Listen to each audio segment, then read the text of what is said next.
Why is Centerpoint Energy making billions while people die?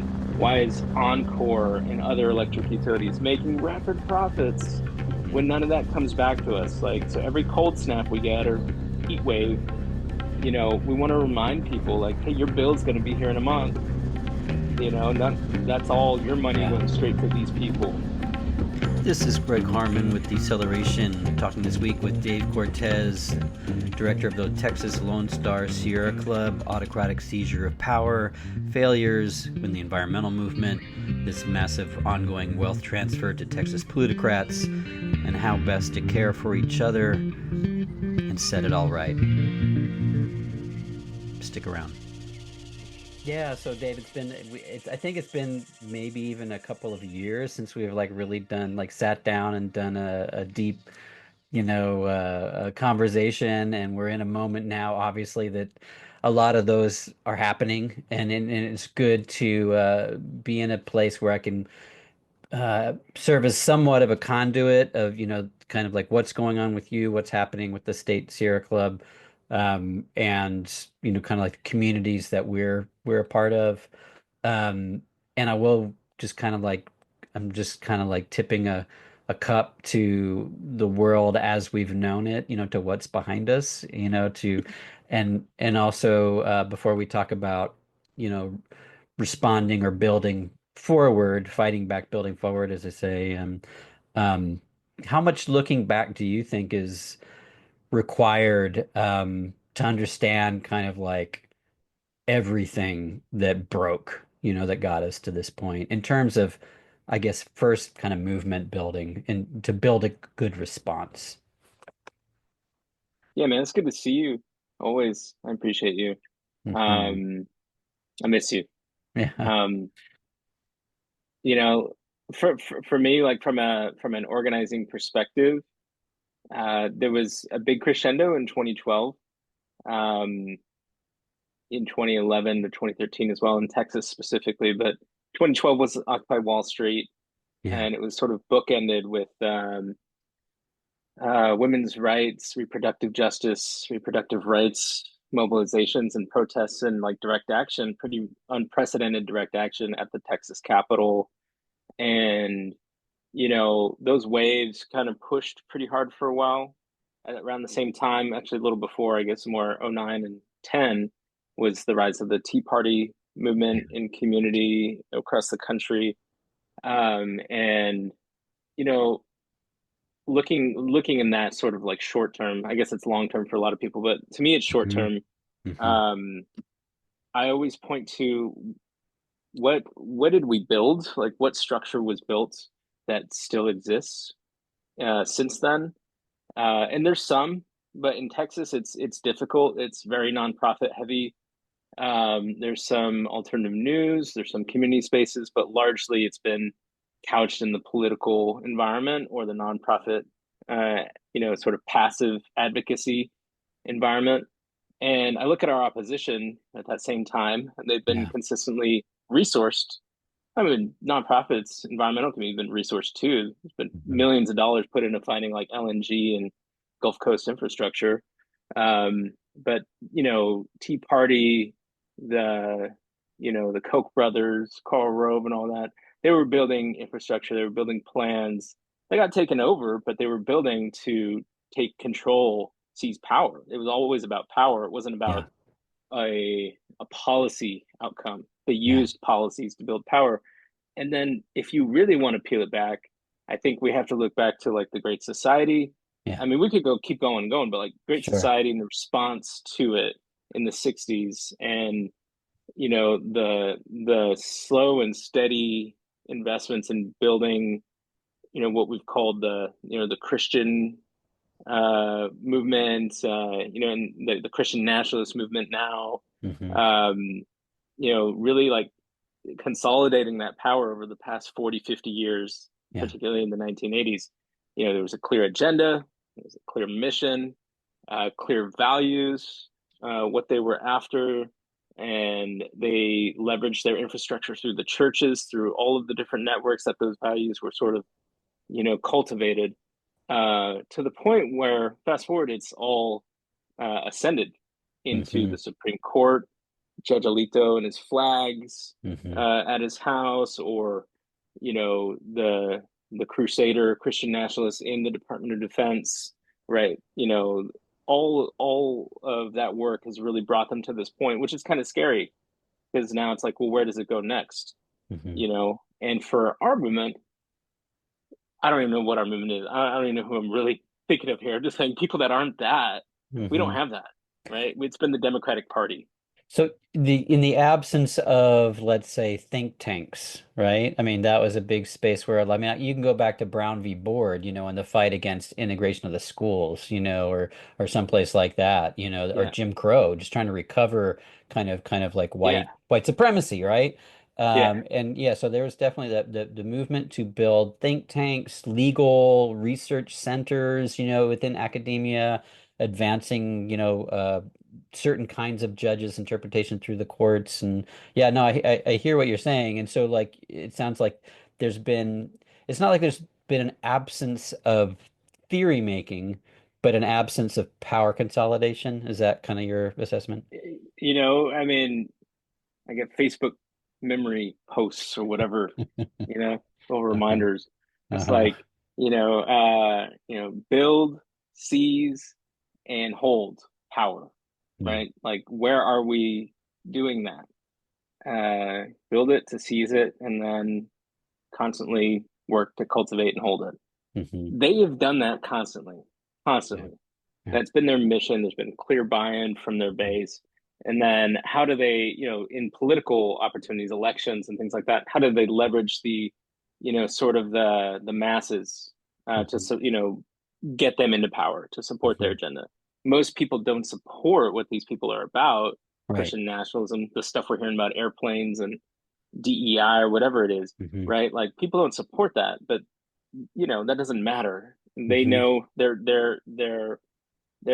MO is to win the elections Hmm. and change when they're in power, change the rules Hmm. to maintain power Yeah. and move their agenda forward. And their agenda is something that is very revolutionary. Hmm. The revolution turns out like we've heard the saying, like it was televised.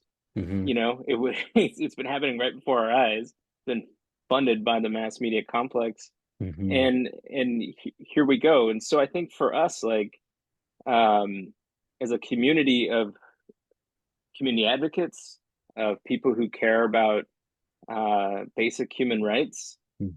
there's a lot of lessons all over the world, all over the country, for cooperative organizing, for folks who are trying to build sustainable, self-sustaining communities. There's a long. I was reading Juan's interview with you, Juan Mancias, Hmm. Chairman Juan Mancias. Hmm. Uh, like generational knowledge, Hmm. decolonial knowledge, and we just need to find ways to do it at scale. And that's just so tough because we've been operating in these silos for so long, Hmm. different issues, different funding streams, and we don't have that like banner buy-in to a Right. core set of principles and vision. Right, right. And it's interesting just what you were saying, that how ultimately unpopular many of the policies that are beginning already being rolled out, right? The consequences of this election on working people who supported Trump are going to be profound, right? And I feel like there's a huge opportunity to start catching folks as they just like fall into the abyss where there's Yeah. like no social, like the agenda has always been to dismantle, essentially like for this like hard right libertarian side, like that was always the challenge to their work because their policies were so unpopular. Get rid of Social Security and Medicare and all roll back civil rights. It's like they had to trick their way in with this kind of this kind of faux populist cult of personality, right? Which holds a lot of also like the conspiracy networks and everything else. So in the absence of that, yeah, we're like not for lack of trying though. I feel like the intersectional environmentalism has been like the touchstone, like that's like assumed, right? For like anybody who's getting involved to fight, the war on carbon, right? Is like it Mm-hmm. that was like 1980s maybe, right? Yeah. 1990s, and it changed quickly, but like I know two, I guess two-part question, how class is being elevated and class issues and concerns within kind of like environmental justice movements. But yeah, how in the absence of a core key identity or a charismatic, super leader or whatever, like, yeah, like how are you struggling and working through that question to like bring people into a common space and common struggle? Yeah, and sort of if you hear a helicopter flying overhead, Huh.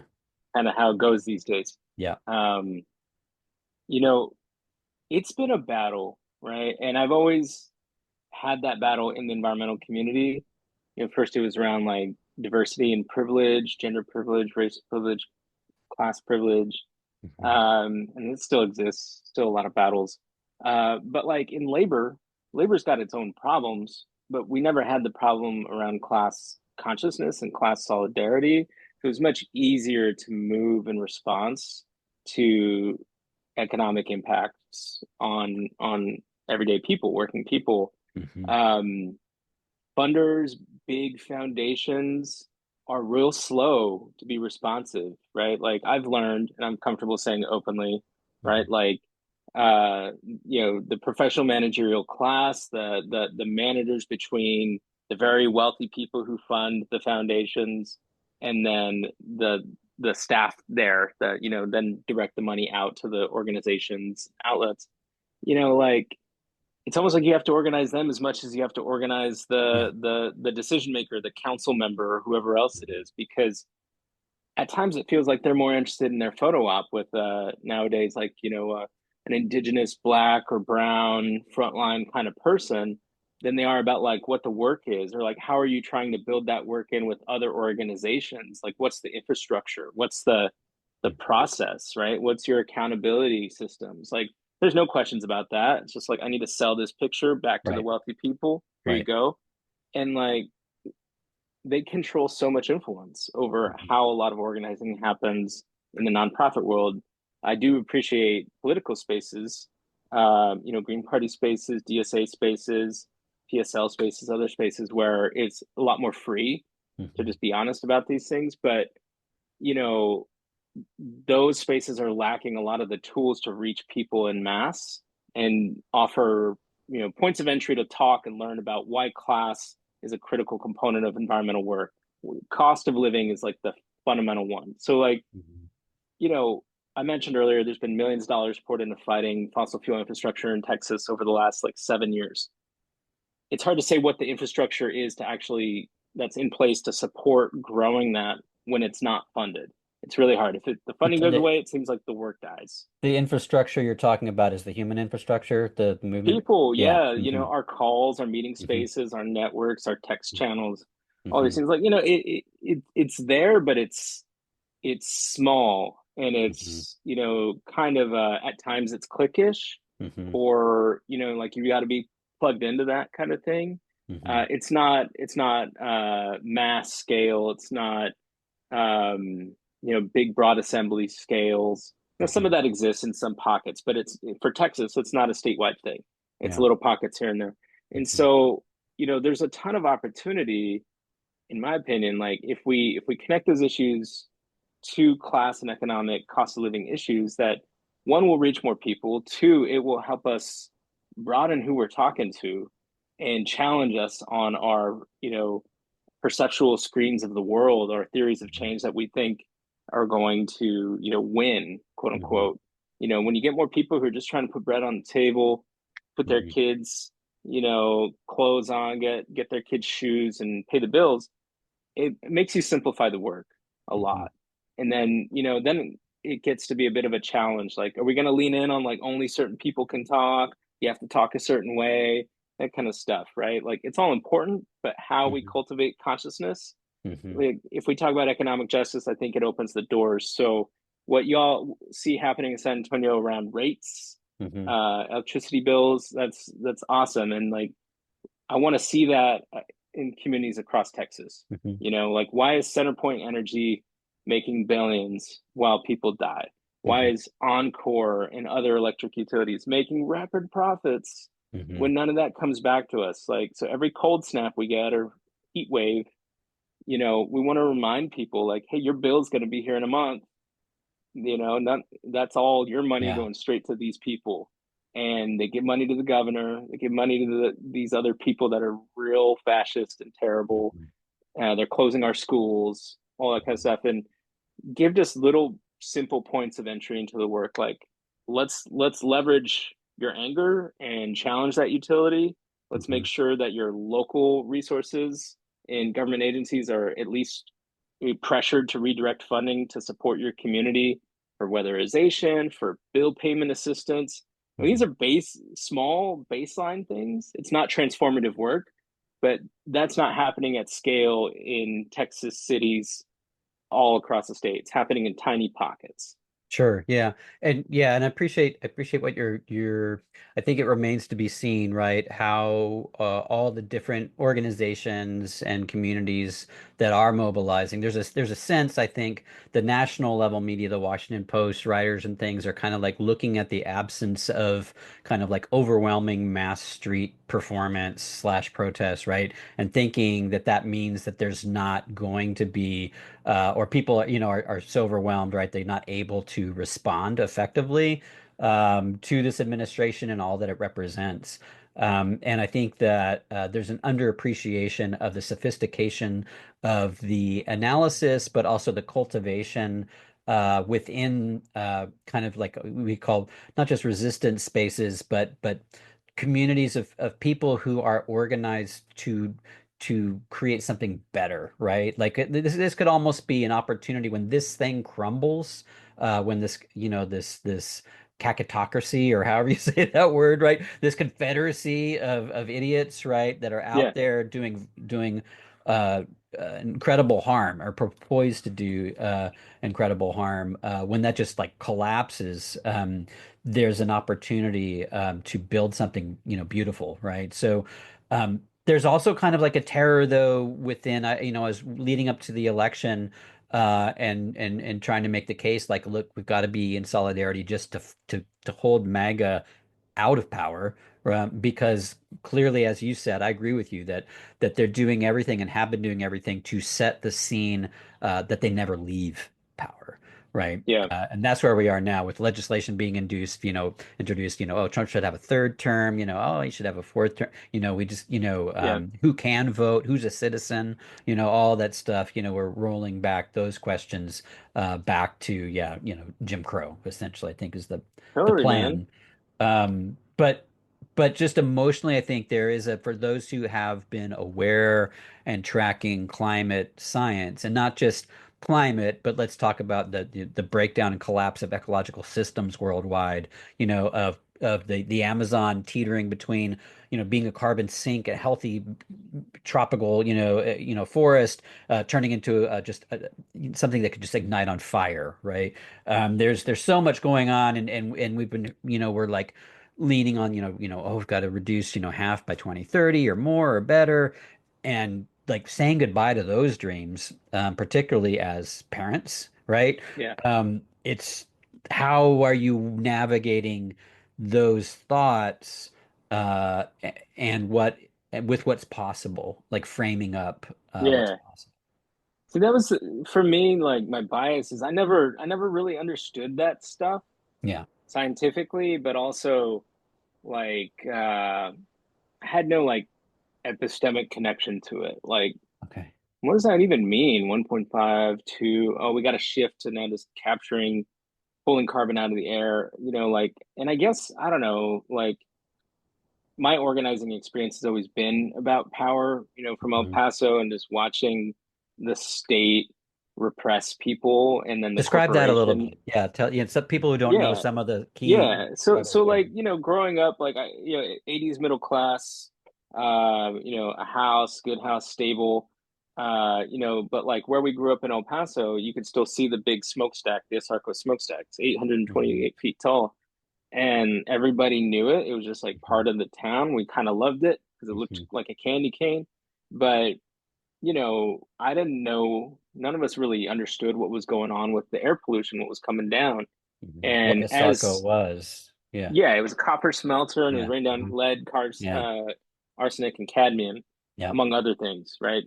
Um, as time went on and I got older and other people became more involved in the work, with school and stuff, like we learned like, oh, the stuff, because all of us play in the dirt back home, the stuff that we were playing with and it gets under your nails and you put your fingers in your mouth. Like my daughter, Mhm. she can't keep her fingers out of her mouth for whatever reason.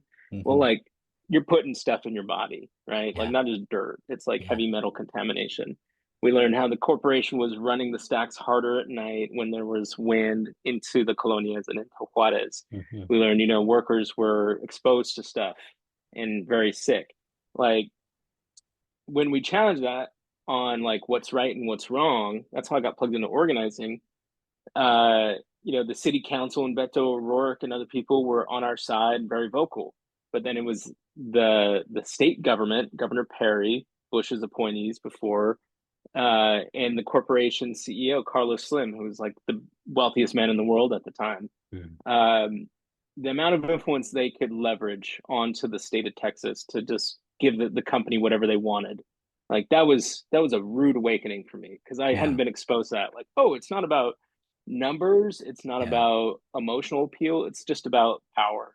Mhm. And so like all this other stuff around climate goals in Paris or this is Yeah. why I never really and I respect folks, like I'm not trying to denigrate work, like but I never really understood like these top conventions and things like that where we spend Lord knows how much money, burn Lord knows how much carbon or fossil Getting fuels there to and go getting back. talk, Yeah. Hmm. right? Like it's always been about power and organizing. Like we got to be pouring resources into building people Hmm. infrastructure. And it's just been such a battle to get people Hmm. to support that in Texas. It's just really hard. Yeah. And like, so I don't think it really ever resonated with a lot of the broad electorate either. I think Hmm. just because it was kind of complex. But now that it's here, and in Texas, the horror of the 2021 storm is something people will remember the rest of their lives. Hmm. Anytime it gets cold, it triggers the trauma. Now in the summers, I mean, it's like just insanely hot. You know what it's like in San Antonio with the heat island effect and like the Hmm. folks that are left behind. There's more opportunity to sort of like remind folks and articulate and educate about power dynamics and play. This is happening. We're struggling, Hmm. and they're making even more money every time Hmm. it happens. They make more money, right? It's good for business for them, Yeah. and that's Yeah. inherently bad. So we need to have do everything we can to support the people around us. First, your family, your neighbors, and your neighborhood, but then your networks, right? Yeah. And that's something I feel really good about just screaming from the hilltops this year. I've been trying to, do it and talk to people, but like we're here and like I'm not like this has been talked about a lot. Like, Hmm. we're gonna respond much faster than Hmm. the Hmm. state will, than the government will. And people of Houston know that. Hmm. All of us that went through Winter Storm know that. Hmm. Uh, the first few days that are critical, Hmm. it's us. It's just Yeah. us. Yeah. Yeah, it's interesting hearing you talk about Asarco and El Paso. I feel like I had a very similar kind of like switch. Something went on in my mind. I was in Odessa, so I was like, it was my second journalism job, and it was mid to later 90s. And there was an olefins, there was the Huntsman Polymers like plant out there at the industrial complex there. And they tripped. They were doing this big expansion and something tripped. And instead of shutting down the product, they just flared it. It was in the late fall, I think. And I remember there was a cold air inversion. So everything they were Mm, burning was going up about 100, 150 feet in the air and then just sitting there on the south side of Odessa. And I got to know pretty quickly. I was on that story for a couple of weeks, and well, more than a few weeks, but those first couple of weeks were pretty instructive in that, even as kind of like someone who I wasn't there as an organizer, I was there just to document, right, and to record and to, put good information out in the world. And what I saw from the public relations response. They were pretty soon they were having these fairs and everybody's getting free hot dogs and Cokes. mm, And I realized like, I internal with the message I kind of like I packed up and I hid. I didn't talk about because yeah, I was mainstream daily journalist, right? But I was like, whoever doesn't have the power, have the resources to hire a public relations company out of Austin, Texas, and bring them out and like cover their ass, like I was going to privilege those people, right? The ones that didn't have that kind of Yeah. access. Very simple, right? A very simple commitment Yeah. I made early on. But I did. I mean, I think I did get caught up kind of in some of these like carbon numbers and things, and I know they're not fully accessible, but I think it did kind of psychologically like, oh shit, we've got these all these spinning plates, right? And when one of them tumbles, it has this, it has the potential for this cascade. That comes into our communities at home, right? So yeah, Totally. fully like, the need for to exercise like this movement for power building is critical. And yet I'm also kind of like left kind of scratching my head sometime where and respect for getting this done, but like expanding with the state parks it's been pretty interesting, right? In a state where we're over 95, 96, 97 possibly percent privately owned land, right? That's one of the legacies of Texas coming in to the union of this, of this big, it's a big real Yeah. estate project, right? Yeah. And so that's, yeah, like good for conservation, but also who gets to stay and enjoy that, right? Yeah. If we're making deals with people who don't see equal relations, right? Who are involved in this project now where, Native Americans, right? They're looking back at this, like birthright citizenship and in their legal arguments the DOJ now is saying, like Native Americans, they never really had citizenship. They were never subject to the laws. So they're retroactively they're trying to cut everybody loose, right? Yeah. In some pretty nefarious ways.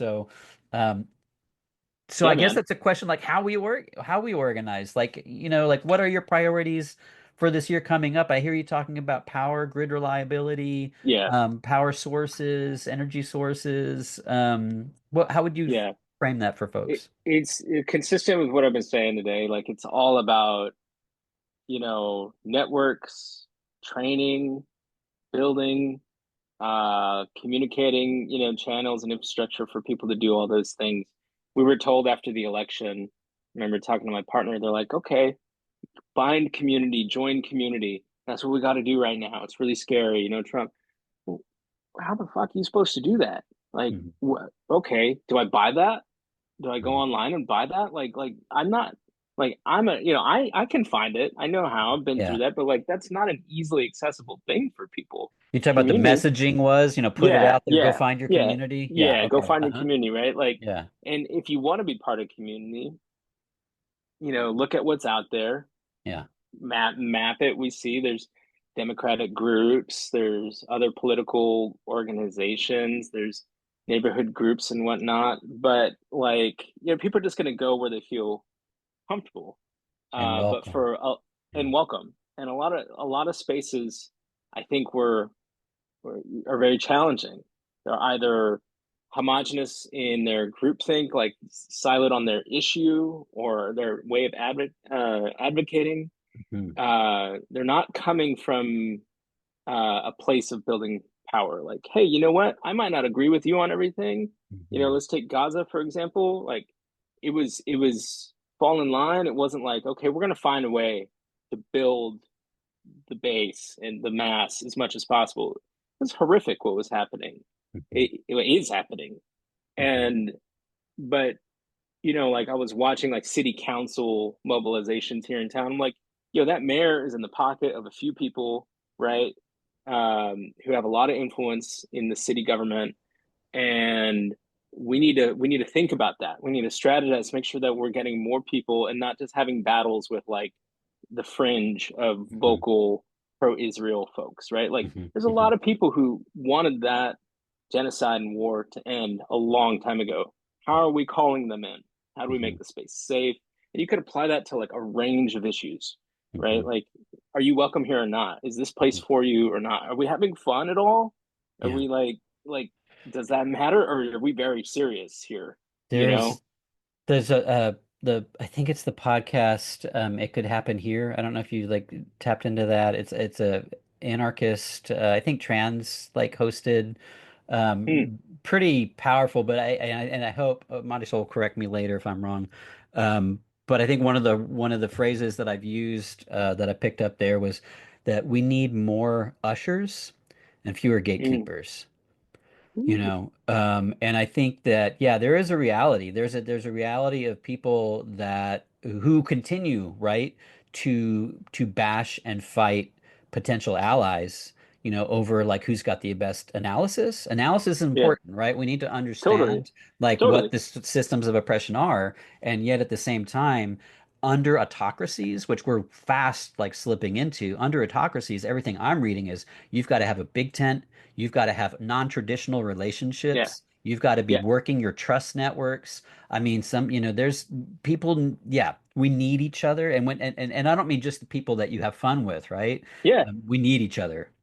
Oh my God, man. Absolutely. And like, let's do it in a way that is nourishing for our hearts, our spirits, and our souls. Like, I mean it, like, have fun when you're talking to people, right? Enjoy it. Don't be the dude with your fucking clipboard. Hey, you got to get in on this thing. It's so important, like Mhm. smile, laugh, look Yeah. people in the eye, shake hands. If you got a code switch, learn how to code switch, Mhm. and like for me, I'm just trying to live that personally because, you know, Trump won and then Trump 1.0 and then the Yeah. pandemic.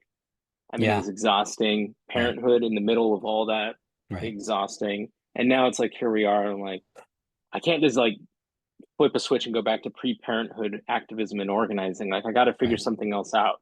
Right. So like first and foremost, and it's not like a funded goal for my organization, but it's something I do for me, and I'm encouraging my staff. Is like, yo, hey, you don't know how long you're gonna have health insurance for. Lord knows what these folks are gonna do. Go get those appointments scheduled. Go get your Yeah. teeth cleaned if you got insurance.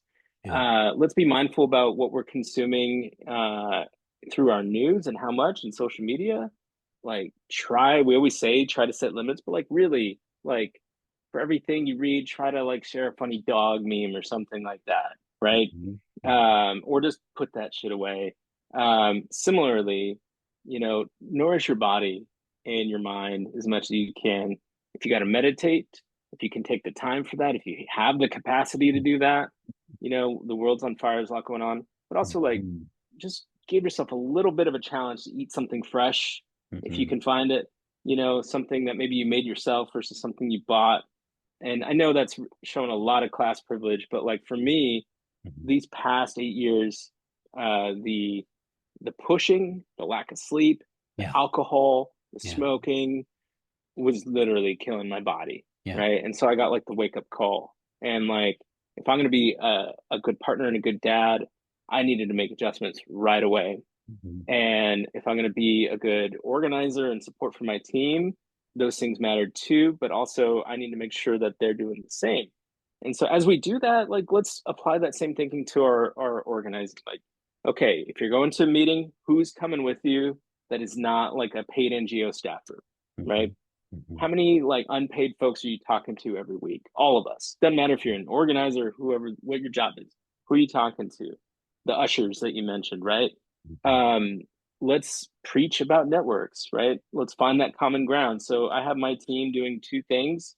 We talk about electricity and costs of living, which we will have opportunities to do for years to come as Texas subsidizes more fossil fuel and nuclear power plants on our backs. We want to say, what about us?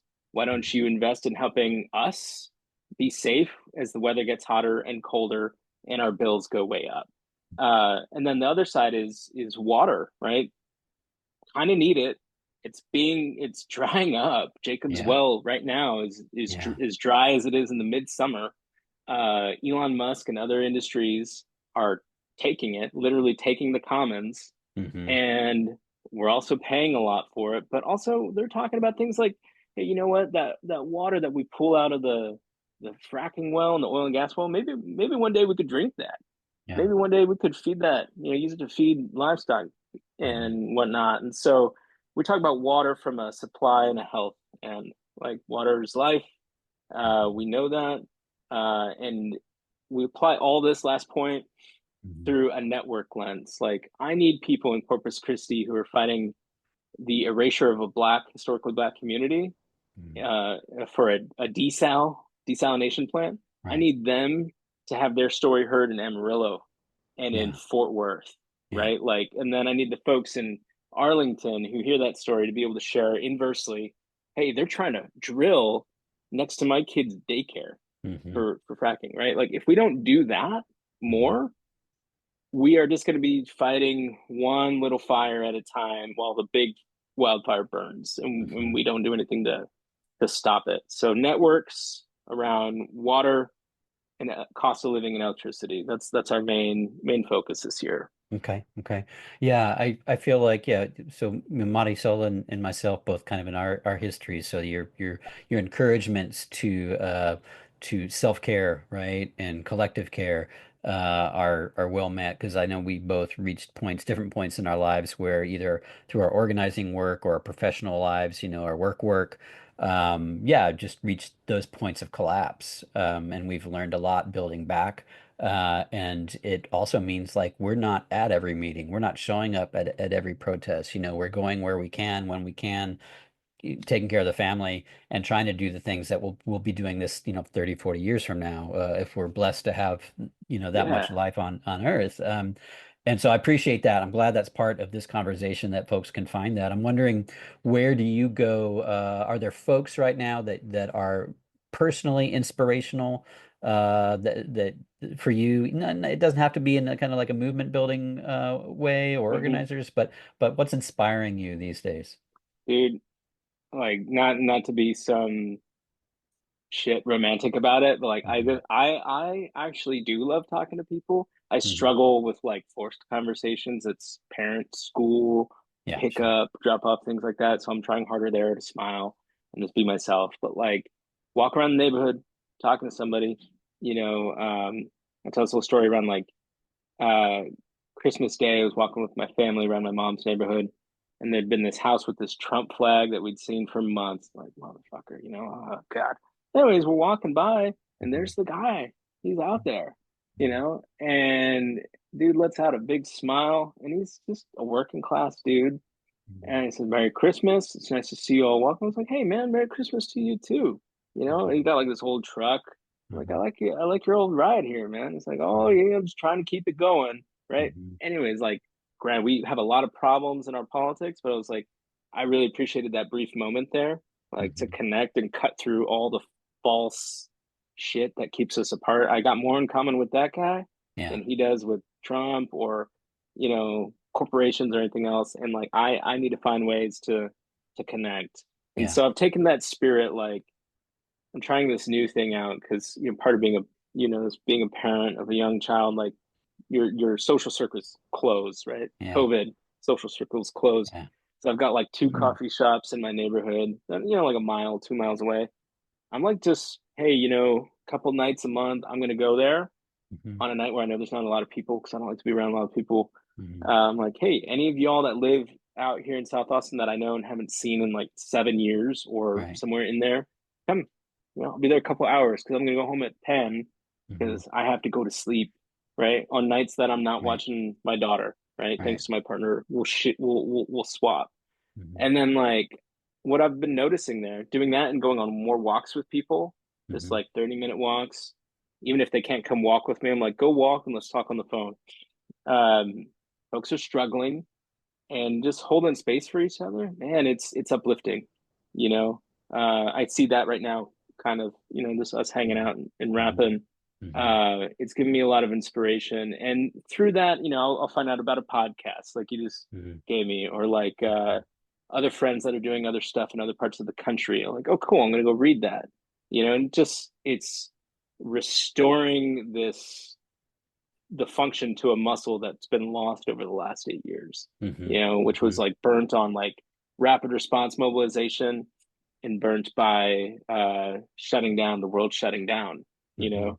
And so, I think there's one thing I can send it to you. There's an article on In These Times. I think it's titled "We Knocked Too Many Doors," something Hmm. like that. My homie who used to live in Austin, Andrew Willis Garces, wrote it.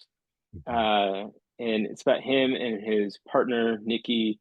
and their work in North Carolina uh, over the last about 8 years, parenting too, um, building infrastructure in response to the deportation machine, and really like the pressures they've endured from the Democratic Party apparatus and other states too, to like mobilize, get out the vote, voter contact, call, light touches, Mhm. uh, and in flipping that, instead of being like, we've seen such better success when we have year-round issue-based organizing, Mhm. particularly issues on cost of living. So Mhm. rates, tenant rights, things that are going to protect people in their own homes, working class people predominantly. Like when you do that and you have that available, it helps you build that infrastructure, helps you build that community that we're talking about. And people are going to be much more likely to participate in a range of political mobilization, voting times, whatever, Mhm. elections when those come around. And so, I really appreciated that because, like, I can't always find my words, and so to read it all put together, Mhm. I'm trying to get more people to think that way, read about that stuff, read about, operations like Cooperation Jackson and Mhm. Jackson, Mississippi, or, other collectives, even in El Paso, Project the Mana said and what they're doing there, like work that is going to be around. It's going to Yeah. sustain itself regardless of the funding's there, no matter the fascism. Like it's community centered. Mhm. Um, that's that kind of stuff, And then I'll just be cheesy and say my kid, man, Yeah. like it's a lot, but like also just radically hope filling. You know, Try not to get mired down in what the world could be like. Mhm. But just seeing a little human grow, learn, struggle. That's special. Yeah, I appreciate that, Dave. And yeah, getting caught up in just the wonder of life. I think, yeah, we can't surrender Yeah, that. There's definitely and I think like there's something about, and this is not my field, right? But like digital spaces and social media platforms that are engineered, and other people have written plenty about this, but engineered in a way to create that kind of hyperpolarization, hyper conflict, demonization of yeah, others, and certainly like their political movements like MAGA, like embed that within like who they are, right? That we're yeah. going to, they're cockroaches or whatever it's going to be, right? But there is a and it's hard, like, speaking as a white man, it's easier for me maybe, right, to say this sometimes, but like we have to hold open the opportunity for people to evolve and people to change, to like the conversation you had with your neighbor, right? Like come and Yeah, talk about this guy's truck or whatever, right? And that may lead to other, conversations, and who knows, might right? not, but yeah, who Yeah, knows? and it might not, because yeah, there's this tension between having like zero tolerance for like shit politics that kill people, right? And having and holding out the possibility for transformation within people, because there is like, I know like one person online, I watch them, they're like, no, we got to be like harder, we got to be stronger, we got like more muscle, right? It's always the answer is this. And yes, but like if the end point of all of this is just going to be a fucking WWF, like that, no one comes out. Like a friend taught me at summer camp when I was like 8 years old, no one wins a fight with nunchucks, right? So that was my big lesson that summer. Yeah, I love it. I mean, So, especially when our opposition has, seized the state power repressive apparatus, the Department of Defense, CIA, the FBI, yeah. like, there's real, like, they've done everything they said they're going to do, right? Mhm. So far, or Yeah. they've tried, and they Yeah. said they wanted to, like, turn the military on the Black Lives Matter protests and things like that. Yeah. We got to believe them, Yeah. right? And so, back to your points about no mass protests, like, I'm glad people are at least thinking it through, Hmm. you know. But there's a lot of people that are frustrated, like we should be out there. Why aren't our numbers bigger? But Hmm. again, where are we pointing them to? How are Hmm. we ushering, as you said? Like we need a lot more of that. Hmm. And we've been saying that for a long time, but it's just not. we don't have a culture, organizing culture at scale. Mhm. I'm only speaking on Texas. Like in Mhm. Texas, I don't see that. There's the pods that work that way. Um, so yeah, man, I'm trying to be positive. Also just being grounded, like I don't want to be doing these things all the time. So I want to make sure that I'm constantly working to put systems and infrastructure in place, people, organizing infrastructure in place so I can step out if I need to step out, or if I go down, there's something there that someone can pick up. And it gets hard in the environmental work because of the longevity of so many diehard advocates that have been doing it for decades, right? And like they might look at me as someone who's young, and I'm 41 years old, like past middle age in some cases, Mhm. Mhm. like and I got to wrestle those folks for agency. Like we Mhm. got to do a wicked better job of passing the torch and baton, but also honoring Mhm. experience, sharing knowledge, Mhm. passing knowledge down. And it gets back to the decolonial mindset and practices. Like, it's not about hoarding. It's not Mhm. about ego and individualism. It's about building something that transcends us Yeah. and supports the greater good. And you know, for better or for worse, like I'm not saying I'm going to go out and find a bunch of Trump people or Yeah. recondition a bunch of like legacy environmental white males per Mhm. se, but like everybody needs a chance, Mhm. and I really just like love leaning into folks like actual youth, like people who are not college age, but Yeah. younger, in Yeah. high school, Yeah. Yeah. or kids, children, right? And just like talking, reading books to them about organizing, talking about, change and structure, like social structures and systems. Like they're very smart, man. We just don't give them an opportunity to step into this stuff. And that gives me a lot of energy. Where do you want people, like I drop in the show notes, three things people can do today? Are we speaking against kind of even that kind of organizing? But what would you direct people who, like I had a friend who was like legit like scared, right? And she Yeah, wasn't even like, she's not a person of color, not trans, not all these things that are like first in line to get the boot right now. But she was scared. She knew things were wrong because she didn't have any organizing network. She didn't have like a robust political like team to like lean on for analysis or like to feel like things could be different. And so I had to coach her a little bit. Well, can you just find, do you have this group in your town? Do you have that group? Can you just make time to for an hour or two a week to make, those new connections? And I think right she's on. doing better, but I think yeah, people who particularly don't have a background in this world are a little bit off balance. Yeah, yeah. One of the principles you and I used to talk about, like from the People's Institute in New Orleans, there's no quick fix. There's no quick fix to 40 to 60 years of ascension of right wing power, Right. Christian nationalist power, right? So like these things uh, take time. Um, I I'm not perfect. The work that we're doing isn't perfect.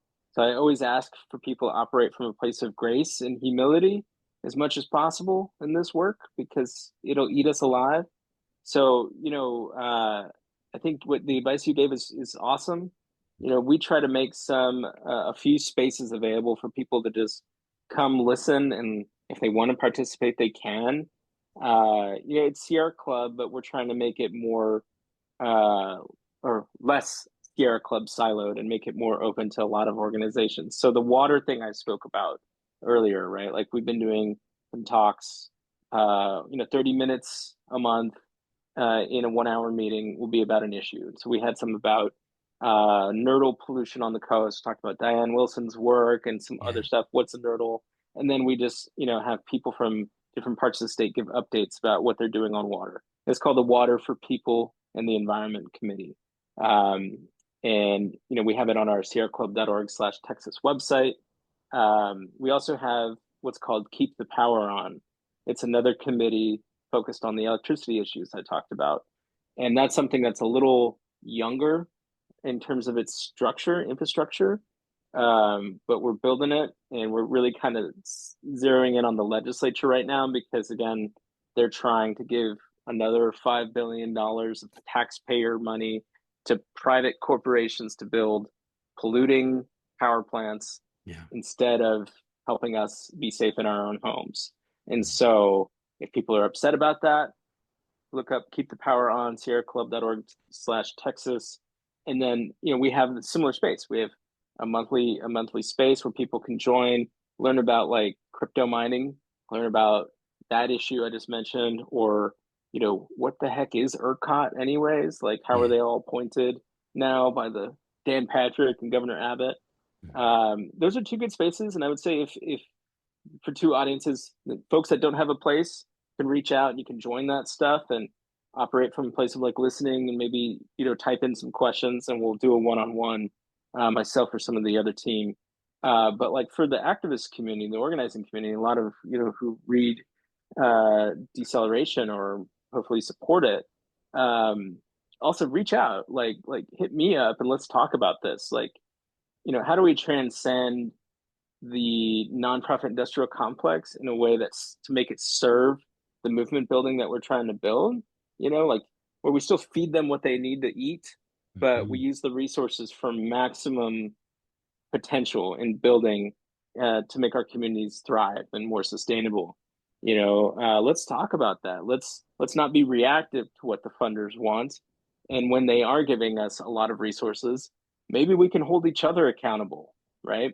I really get so tired of how many NGOs operate on the same issues, but don't like actually share their plans or their Yeah. resources together. I'm like, aren't we here together? Like, Yeah. I don't get it.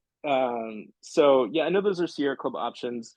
I'm also, you know, on the Meta platforms. I need to get Mhm. on. My partner's pushing me to get on Blue Sky. Mhm. Mhm. Austin by Chuco. Okay. Uh, like El Chuco Mhm. is my handle.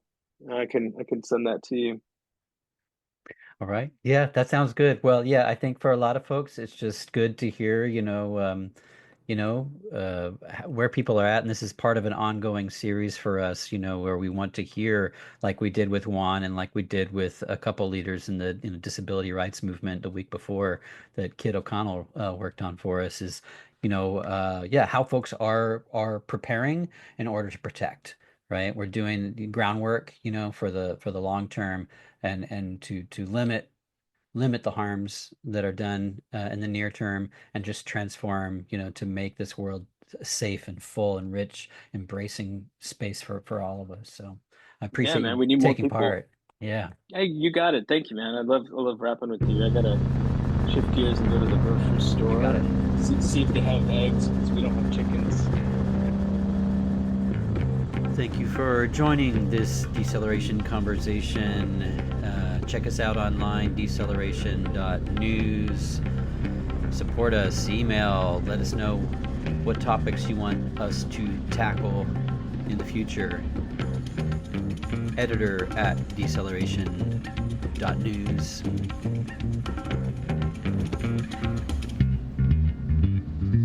And as always, these musics in appreciation, the product of George Garza Jr. Thank you. See you next time.